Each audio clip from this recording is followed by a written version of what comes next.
15 encubrimientos históricos que acaban de ser desclasificados. Gobiernos que espían a sus propios ciudadanos, guerras iniciadas con mentiras fabricadas y atletas dopados con la ayuda de agencias de inteligencia. Todo esto fue negado durante años, hasta que los documentos salieron a la luz. La verdad es que la realidad supera la ficción. Muchas de las historias que vemos en películas son tomadas de hechos reales, pero que en realidad son mucho más impactantes. En cada época de la historia, los gobiernos de las potencias mundiales se han encargado de llevar a cabo proyectos secretos de los que desconocemos en su momento la magnitud de su alcance. Cuando ya se empieza a saber de ellos, es porque tienen años operando y con el beneplácito de unos cuantos. Hoy conoceremos tan solo 15 encubrimientos históricos que han sido desclasificados. Algunos son proyectos o programas cerrados. Otros, quizá, solo han evolucionado para coexistir y burlar los sistemas de seguridad y legislaciones vigentes. Antes de meternos a fondo, no te olvides de suscribirte a nuestro canal y activar las notificaciones para mantenerte al día con nuestras actualizaciones.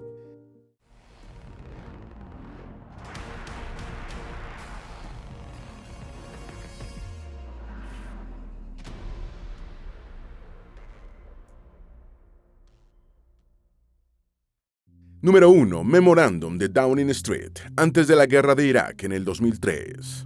Es el acta de una reunión secreta que se llevó a cabo el 23 de julio del año 2002, entre altos funcionarios del gobierno británico, donde se discutía la planificación de la guerra de Irak de 2003.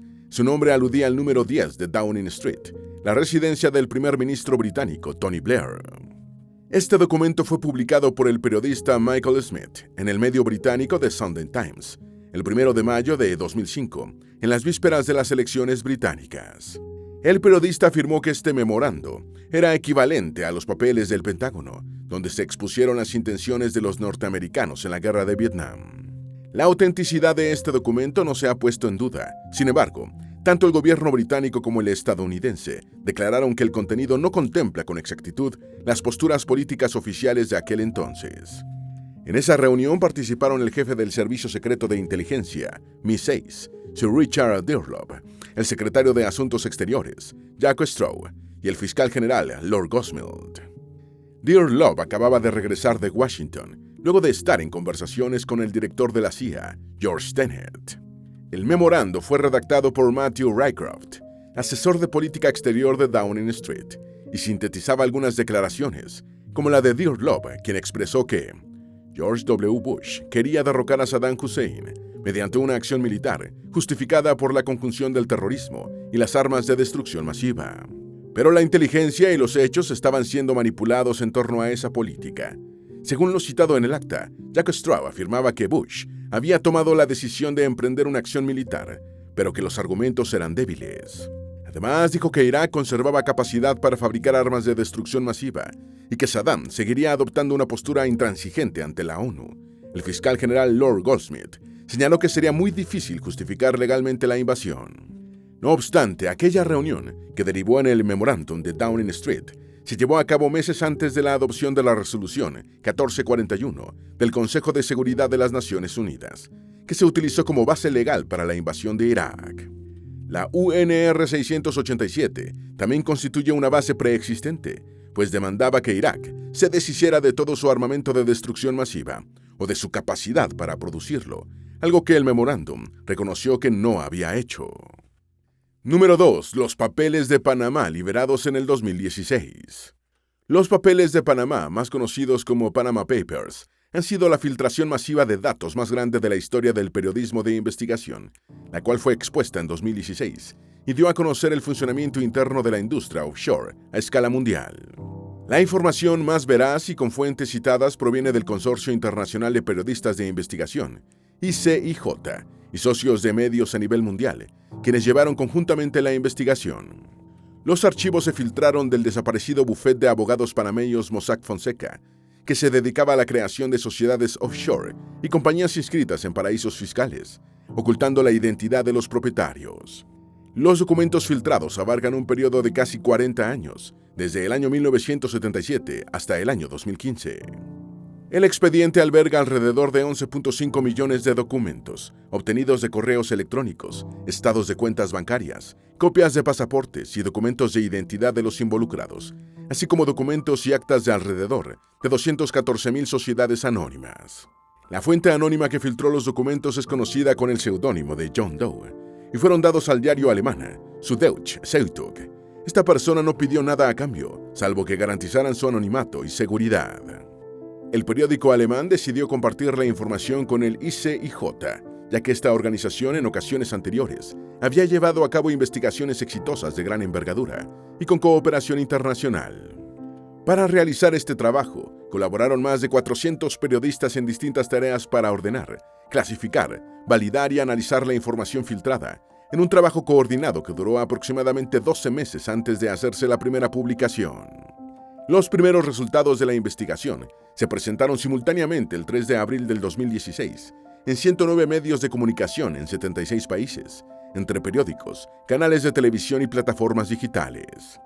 El 9 de mayo de 2016, el ICIJ publicó la base de datos total, que opera bajo la licencia Open Database License, y sus contenidos fueron liberados bajo licencia Creative Commons, atribución compartir igual 3.0 Unported.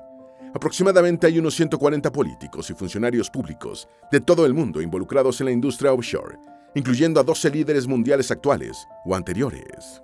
Entre ellos se destaca el primer ministro de Islandia, quien renunció poco después, el presidente de Ucrania y asociados cercanos al presidente ruso, Vladimir Putin.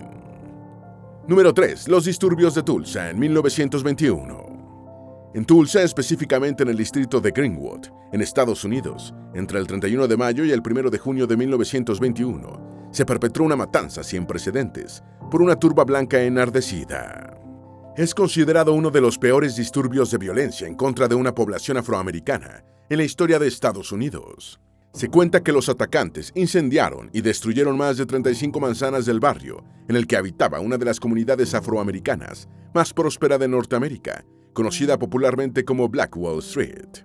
El origen del incidente se encuentra en una acusación hacia un limpiabotas de color de 19 años, llamado Dix Rowland, quien fue acusado de agredir en el edificio Drexel a Sarah Page, una ascensorista blanca de 21 años.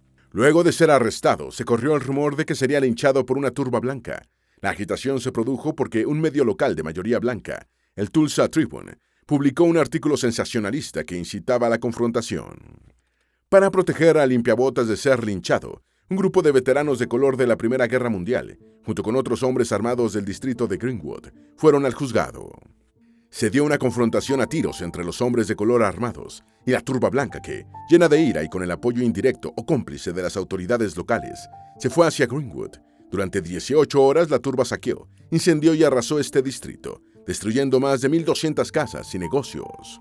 Aunque la Oficina de Estadísticas Vitales de Oklahoma reportó 36 muertes oficiales, los historiadores ubican el número real de víctimas de color asesinadas entre las 100 y 300. Además, se cree que casi 1.000 personas resultaron heridas y otras 6.000 fueron detenidas e internadas durante días. Aproximadamente unas 10.000 personas afroamericanas se quedaron sin hogar y los daños materiales ascendieron a 1.5 millones de dólares en bienes inmuebles y 750.000 en bienes personales. La mayoría de los supervivientes abandonaron Tulsa. Hasta la fecha, no hay una sola persona arrestada o que haya enfrentado cargos por los asesinatos, incendios y saqueos. Aun cuando durante muchos años los disturbios de Tulsa fueron prácticamente borrados de los registros públicos, los libros escolares y narrativas históricas, como una forma de silenciar lo ocurrido, en el año 2001, la verdad sobre el hecho se estableció formalmente a través de la Comisión de Oklahoma para estudiar los disturbios de Tulsa. El informe final de esta comisión no pudo demostrar que la ciudad en pleno conspiró con la turba enardecida que atacó a los afroamericanos. Sin embargo, se recomendó un programa de indemnización para los supervivientes y descendientes del estado de Oklahoma. Se aprobó una ley para becar a los descendientes de los sobrevivientes y crear un parque en memoria de las víctimas, inaugurado en el año 2010. Desde el año 2002, las escuelas de Oklahoma están obligadas a enseñar a los estudiantes sobre la tragedia, y en 2020 el suceso se incorporó oficialmente al currículo escolar de Oklahoma. Número 4. La Guerra del Emú en Australia en 1932. Los emúes son grandes aves no voladoras propias de Australia, y a finales de 1932 hubo una gran cantidad de estas aves, lo que generó una preocupación generalizada. Entonces se llevó a cabo una operación militar con miras a controlar este tipo de fauna silvestre. El evento fue conocido como la Guerra del Emú, o Gran Guerra del Emú. Este conflicto se dio en un ambiente de posguerra, en el que Australia se hallaba en medio de la Gran Depresión. El asunto era que las aves estaban destruyendo los cultivos, específicamente en el distrito Campion, una región triguera de Australia Occidental. Debido a una sequía estacional, se estima que una migración masiva de unos 20.000 emúes desde el interior de Australia hacia las tierras de cultivo del distrito de Campion provocó estragos que no solo fueron la afectación en las cosechas de trigo, sino que destruyeron las vallas de protección, posibilitando que otros animales, como los conejos, entraran y también dañaran lo que quedaba en el terreno cultivado. Los intentos para controlar a la desproporcionada población de emúes fueron infructuosos. Se emplearon soldados de la Artillería Real Australiana, quienes estaban armados con ametralladoras. Pese a que acabaron con muchas aves, la población de este animal subsistió y siguió causando estragos en los cultivos. La Guerra del Emú fue considerada un fracaso militar que provocó burlas hacia los soldados en la prensa australiana. Al final, el problema fue resuelto al implementar un programa de recompensa para los granjeros que se deshicieran de la mayor cantidad de emúes por cuenta propia. Número 5. Incidente del Golfo de Tonkin. Luego de la Segunda Guerra Mundial, Estados Unidos adoptó una política para evitar que el comunismo se expandiera por países circundantes a la Unión Soviética y China. Con la división de Vietnam, Estados Unidos apoyó al gobierno poco popular de Vietnam del Sur, marcando el inicio de la incursión norteamericana en la Guerra de Vietnam. El 2 de agosto de 1964 se produjo el famoso incidente del Golfo de Tonkin, cuando hasta allí fue enviado, por parte del ejército de Estados Unidos, un buque de guerra llamado USS Maddox. El buque se trasladó a una distancia de 45 kilómetros de la costa de Vietnam del Norte. Cuando el ejército norvietnamita se percató de la incursión, enviaron 3 lanchas patrulleras para interceptar al navío estadounidense. El suceso terminó con un intercambio de fuego entre los norvietnamitas y el buque norteamericano, obligándolo a cambiar de rumbo, tras lanzarle torpedos. El navío norteamericano fue respaldado por la Fuerza Aérea. No obstante, el 4 de agosto de 1964 se produciría un segundo ataque, cuando Estados Unidos volvió a enviar al USS Maddox, escoltado por el destructor de guerra USS Turner Joy, a menos de 20 kilómetros de la costa norvietnamita. Como hecho curioso, esa noche había un mal estado marítimo acompañado de fenómenos meteorológicos que enviaron señales confusas al radar y sonar de los barcos, y le hicieron creer a los oficiales estadounidenses que se encontraban siendo emboscados por el ejército de Vietnam del Norte. Por ello, los buques norteamericanos dispararon durante 2 horas. Sin embargo, el capitán de la Armada Americana, John Henrick, informó posteriormente que el ataque nunca había existido y que todo había sido una confusión. Precisamente fueron los documentos oficiales sobre este segundo ataque en Tonkin los que se archivaron y se hicieron públicos muchos años después, evidenciando el encubrimiento de las pruebas que daban fe que efectivamente nunca hubo un ataque norvietnamita hacia la Armada estadounidense. Lamentablemente, antes de que saliera a la luz pública esta verdad, el incidente fue utilizado para justificar la presencia militar más intensa de Estados Unidos en Vietnam del Norte. Número 6. Las tabacaleras sabían desde los años 50 que sus productos causaban cáncer y aún así lo ocultaron. En la década de 1920, los cigarrillos se vendían por todo Estados Unidos, y desde esta década hasta la de 1950 se usaban imágenes de médicos y profesionales de la salud en anuncios publicitarios para venderlos. No obstante, para 1920 hubo un aumento considerable de casos de cáncer de pulmón, lo que desconcertó a médicos y científicos. Aunque tenían varias teorías, la evidencia científica entre 1930 y 50 cada vez relacionaba más el cáncer de pulmón con los productos del tabaco. Pero las compañías tabacaleras hicieron lo posible para sembrar la duda y ocultar la verdad. Mientras el anuncio aseguraba que no había pruebas de que fumar causara cáncer, las tabacaleras ya sabían que sí. A principios de la década de 1950, los mismos científicos e investigadores empleados por las tabacaleras descubrieron que el humo del cigarrillo contenía agentes cancerígenos y que la nicotina era muy adictiva. Las tabacaleras sabían la evidencia científica que demostraba la relación entre el cáncer de pulmón y el tabaquismo. En 1998, el gobierno estadounidense ganó una demanda histórica contra las tabacaleras. Esta demanda hizo pública unas 30 millones de páginas de documentos internos de la industria, donde se revelaba cómo, durante décadas, estas compañías ocultaron pruebas científicas que demostraban el daño a la salud que podrían provocar sus productos. Para 1953, las tabacaleras decidieron ir contra la evidencia científica. El 14 de diciembre, el presidente de American Tobacco Company invitó a los directivos de las principales tabacaleras a una reunión. En esta decidieron contratar a la firma de relaciones públicas, Hill & Knowlton, la cual sería financiada por estas compañías, con el fin de responder ante las acusaciones sobre la relación entre el tabaquismo y la salud.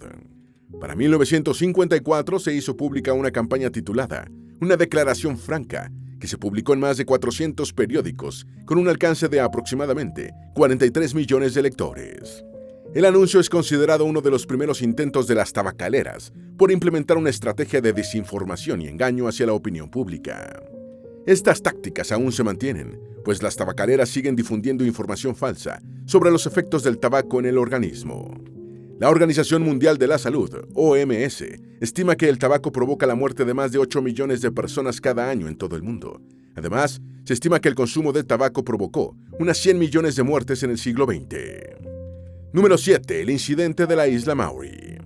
El incidente de la isla Maury se supo por las afirmaciones de Harold Dahl y Fred Chrisman, quienes reportaron avistamientos de objetos voladores no identificados en el cielo sobre la isla Maury, Washington, Estados Unidos, y la caída de escombros y amenazas de hombres de negro tras el suceso. Según los informantes, los hechos sucedieron el 21 de junio de 1947. El evento es considerado un engaño, incluso por ufólogos. Dahl afirmó ver 6 objetos de forma circular sobrevolando la bahía de Puget, y uno de ellos presuntamente arrojó escombros metálicos calientes. Dahl recogió unas muestras. La Fuerza Aérea del Ejército envió al capitán William Davison y al teniente Frank Brown, 2 oficiales de inteligencia del cuartel general de Hamilton Field, en California, para recoger las pruebas que Dahl tenía. Trágicamente, el 1 de agosto de 1947, el avión donde se trasladaban el capitán Davison y el teniente Brown con las muestras se estrelló cerca de la isla Maury. Los 2 oficiales murieron. Esto sumó más misterio al incidente descrito anteriormente. Luego del accidente aéreo, la investigación continuó. El jefe del proyecto Libro Azul, el capitán Edward Ruppelt, tras rápidas y exhaustivas indagaciones, determinó que el evento de la isla Maury fue un engaño planificado para ganar dinero y fama. No obstante, el accidente aéreo donde murieron los oficiales Davison y Brown fue una trágica coincidencia. Número 8. Programa de contrainteligencia del FBI. El COINTELPRO, acrónimo de Counter Intelligence Program, fue el programa de contrainteligencia más conocido del FBI. Oficialmente sus operaciones se dieron entre 1956 y 71. Fue un programa diseñado para infiltrar, desacreditar y neutralizar a organizaciones políticas nacionales que el FBI consideraba subversivas. Bajo el mando de J. Edgar Hoover, su objetivo era proteger la seguridad nacional, investigando grupos vinculados con el comunismo, pero su alcance fue tal que incluyó a cualquier organización que el FBI considerara radical o disruptivo y atentara contra la estabilidad social. Entre los grupos e individuos que fueron blanco del FBI estaban las organizaciones feministas, el Partido Comunista de Estados Unidos, organizadores contra la guerra de Vietnam, activistas de los movimientos por los derechos civiles y de las personas de color, organizaciones ecologistas y de derechos de los animales, entre otros. Se dice que el programa finalizó oficialmente en 1971, luego de que un grupo de activistas hurtara documentos de una oficina del FBI en Media, Pensilvania, y los filtrara a la prensa. Estos documentos expusieron la existencia y las tácticas ilegales del programa.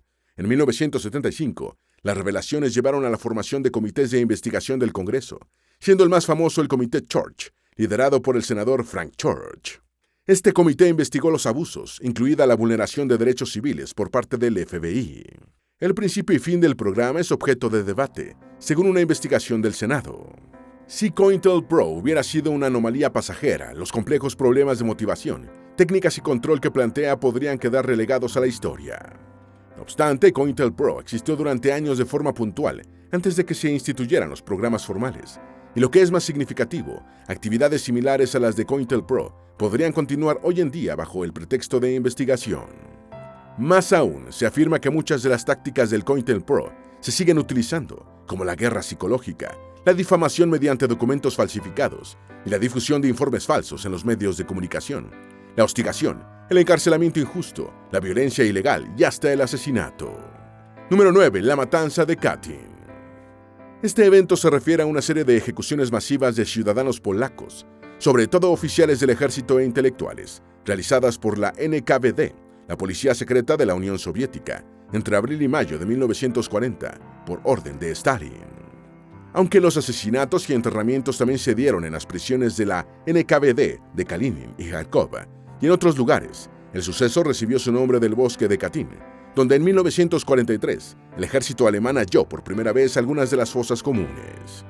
Se estima que la cifra de ejecutados asciende a casi 22.000 personas, capturadas luego de la invasión soviética del este de Polonia en 1939. La Unión Soviética negó su responsabilidad en el hecho y culpó a las fuerzas del Tercer Reich por la matanza. Estados Unidos y Reino Unido, sus aliados occidentales, guardaron silencio oficial durante la guerra para mantener la alianza con la URSS contra la Alemania del Tercer Reich.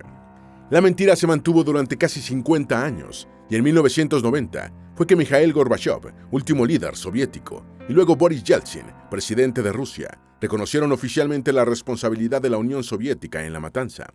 Confirmaron la existencia de 2 lugares más de enterramientos similares al de Katyn, Mednoy y Pitakati, y entregaron documentos importantes al gobierno polaco. Una investigación iniciada por la Fiscalía General de la Unión Soviética del 90 al 91 y de la Federación Rusa del 91 al 2004 confirmó la responsabilidad soviética en las ejecuciones, pero se negó a calificarlas como crimen de guerra o asesinato en masa. La investigación se cerró con la extinción de los perpetradores. Número 10. El caso Irán-Contra. El caso Irán-Contra fue un escándalo político en Estados Unidos que involucró el tráfico de armas a Irán entre 1981 y 1986, mediado por altos funcionarios del gobierno de Ronald Reagan. Con las ganancias de la venta de armas, se financiaría a los Contras, un grupo rebelde antisandinista en Nicaragua. El escándalo Irán-Contra fue una operación secreta donde Estados Unidos transgredió sus propias leyes al vender armas a un enemigo, Irán, para conseguir la liberación de rehenes, y luego desvió ilegalmente ese dinero para financiar a un grupo paramilitar, la Contra, en Nicaragua, incumpliendo las enmiendas Boland, una serie de leyes aprobadas por el Congreso y promulgadas por Reagan, en las que se prohibía el financiamiento a los Contras. El gobierno estadounidense justificó el intercambio de armas con Irán como un intento para liberar a 7 rehenes estadounidenses que estaban en poder de Hezbollah en el Líbano. Luego de que en noviembre de 1986 una revista libanesa publicara un reportaje sobre el tráfico de armas, la repercusión internacional fue inminente y Reagan empezó a aparecer en televisión nacional. En principio afirmó que la transferencia de armas sí se había dado, sin embargo, Estados Unidos no había intercambiado armas por rehenes. El asunto fue investigado por el Congreso de Estados Unidos y la Comisión Tower, conformada por 3 personas designadas por Reagan.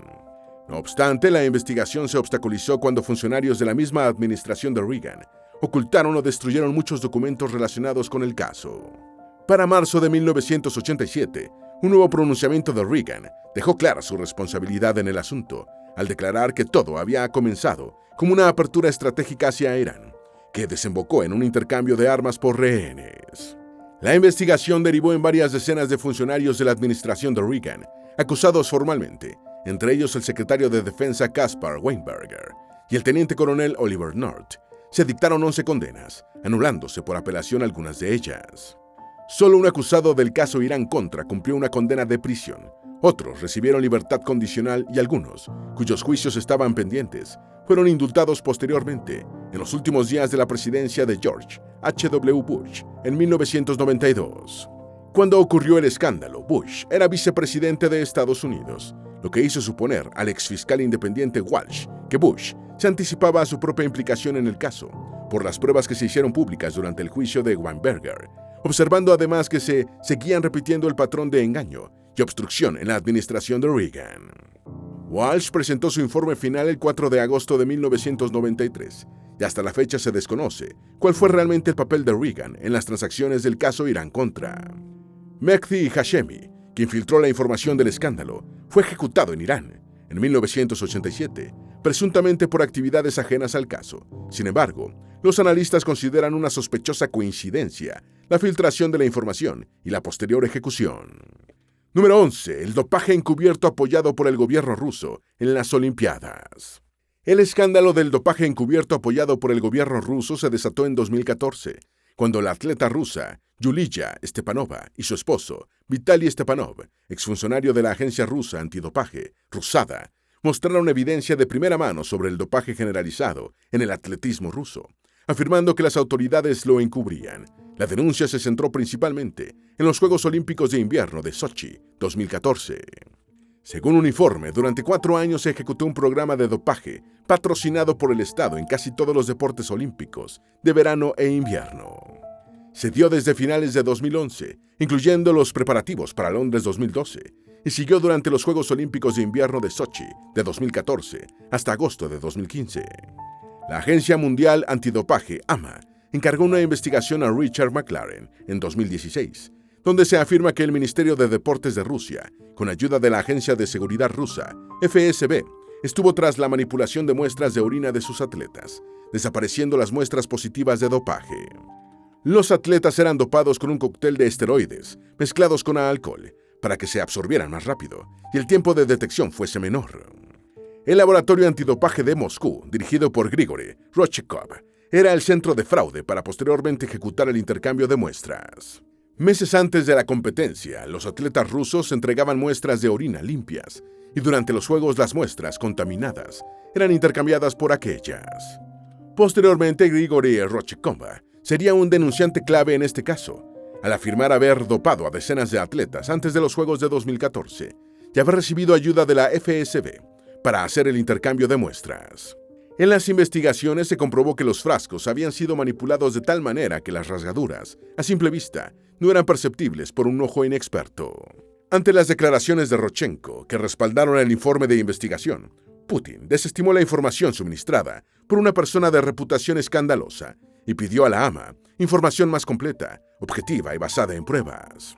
Según el informe, se encubrieron 580 casos positivos en 30 deportes diferentes. Sin embargo, las implicaciones superarían los 1,000 atletas. Número 12. El escándalo de Enron. Fundada en 1985, Enron era una gran empresa de energía con sede en Houston, Texas. En el año 2000 era considerada la 7ª empresa más grande de Estados Unidos por capitalización de mercado, cuyas acciones alcanzaron un valor de $90.75. Cuando se declaró en bancarrota el 2 de diciembre de 2001, las acciones se cotizaban en $0.26. En 1992, el método contable de Enron pasó de un método tradicional de contabilidad de costos históricos a un método de contabilidad a valor de mercado, MTM, con la aprobación oficial de la Comisión de Bolsa y Valores de Estados Unidos, SEC, en 1992. Aunque es una práctica legítima, el MTM puede manipularse, pues no se basa en el costo real, sino en el valor razonable, difícil de determinar. El fraude se centró en la creación de una red de engaños contables para maquillar deudas y pérdidas, mientras se aumentaban virtualmente los ingresos y las ganancias. Los responsables de este esquema fueron el presidente Kenneth Lay, el CEO Jeffrey Skilling y el director financiero Andrew Fastow. Creaban empresas fantasmas, entidades de propósito especial, SPE, y Enron se proyectaba como una entidad muy rentable y financieramente estable, aunque en realidad acumulaba pérdidas masivas.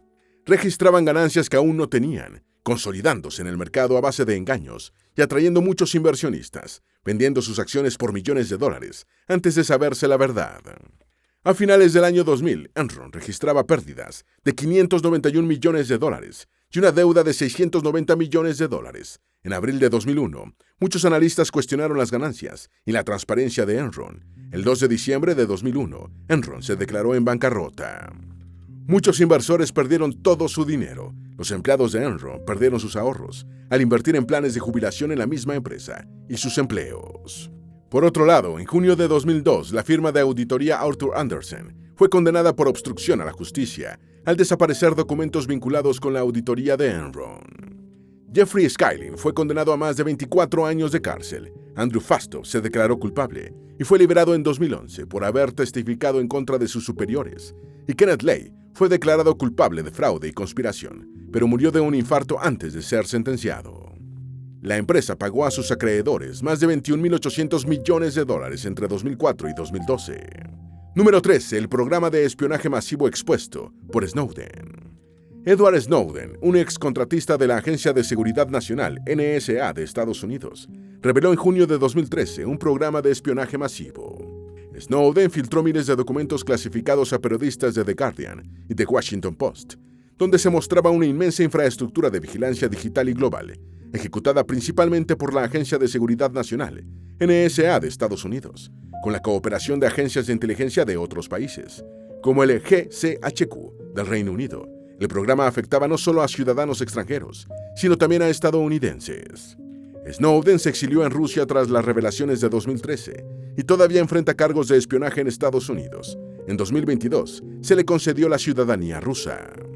La primera y quizá la más explosiva de las revelaciones de Snowden, publicadas por el periódico The Guardian en 2013, fue la evidencia de que la NSA estaba elaborando secretamente una inmensa base de datos de registros telefónicos estadounidenses. Entre las comunicaciones interceptadas estaban las de aliados de Estados Unidos, donde se incluían las de la canciller alemana, Angela Merkel, provocando tensiones diplomáticas entre ambas naciones. Tras 7 años de la denuncia de Snowden, el Tribunal de Apelaciones del Noveno Circuito de Estados Unidos declaró que la redada telefónica sin orden judicial, que recopiló secretamente millones de registros telefónicos de estadounidenses, transgredió la Ley de Vigilancia de Inteligencia Extranjera. El tribunal dictaminó que el programa era ilegal y que las autoridades de inteligencia estadounidenses, que lo defendieron públicamente, no estaban diciendo la verdad. Número 14. El programa Phoenix. El programa Phoenix fue inicialmente diseñado y coordinado por la Agencia Central de Inteligencia, CIA, de los Estados Unidos, durante la Guerra de Vietnam, con la participación de los ejércitos estadounidense y survietnamita. En 1970, la responsabilidad de la CIA se eliminó gradualmente y el programa fue supeditado a la Autoridad del Programa de Apoyo a las Operaciones Civiles y al Desarrollo Revolucionario, CORDS. Entre 1968 y 1972, el programa se dedicó a identificar y destruir al Vietcong a través de la infiltración, asesinato, tortura, captura, contraterrorismo e interrogatorios. El programa Phoenix se creó partiendo de la idea de que la infiltración norvietnamita había tenido apoyo local dentro de la población civil no combatiente, denominada Infraestructura Política del Vietcong, BCI. El programa Phoenix fue desconocido para la población y presuntamente para los funcionarios en Washington. Fue criticado fuertemente, sobre todo por el número de civiles neutrales eliminados, el uso de tortura y otros métodos coercitivos, y su uso con fines políticos personales. Se estima que el programa neutralizó a 81.740 personas sospechosas de formar parte del Vietcong, de las cuales 26.369 murieron y las demás se rindieron o fueron capturadas. De los muertos, solo el 13% se atribuyó a operativos del programa Phoenix, el 87% restante a operaciones militares convencionales de las fuerzas survietnamitas y estadounidenses. Número 15. El proyecto Stargate, de 1977. El proyecto tiene sus orígenes en proyectos hermanos, desde 1970, cuyos nombres en clave eran Gondola Wish, Stargate, Grill Flame, INSCOM, Centerlane, DIA, Proyecto CF, Sunstreak, CIA y Skynet, CIA, hasta 1991, cuando se consolidaron y se renombraron como Proyecto Stargate. Fue impulsado por el temor de que la Unión Soviética estuviera avanzando significativamente en la investigación psíquica militar y consistía fundamentalmente en la visión remota, la supuesta capacidad de ver psíquicamente eventos, lugares o información a gran distancia. Las personas que afirmaban tener esta habilidad se conocían como videntes remotos e incluían a personajes como Ingo Swann, quien ayudó a crear la metodología, Pat Price y Joseph McMoneagle. McMoneagle definía la visión remota como un intento de percibir información desconocida sobre lugares o eventos, y comentó que usualmente se llevaba a cabo para detectar eventos del presente, pero durante ejercicios de inteligencia militar y doméstica, los videntes aseguraron ver cosas del futuro, experimentando precognición. El proyecto Stargate fue cancelado y desclasificado en 1995, después de que una revisión solicitada por la CIA afirmara que aunque hubo resultados positivos intrigantes, adjudicables a la casualidad, la información proporcionada por la visión remota nunca fue lo suficientemente confiable, sólida o precisa para ser usada en la toma de decisiones de inteligencia o militares. Esperamos que este video te haya sido útil. Si tienes algo que agregar, por favor, compártelo con nosotros en la sección de comentarios. Dale me gusta a este video y envíale el enlace a tus familiares y a tus mejores amigos, para que también sepan más sobre estos 15 encubrimientos históricos que acaban de ser desclasificados. Si eres nuevo en nuestro canal, no olvides suscribirte. No se te olvide seguirnos en todas nuestras redes sociales, que van a estar aquí abajo en la descripción. Recuerda, un pueblo que no conoce su historia está condenado a repetirla.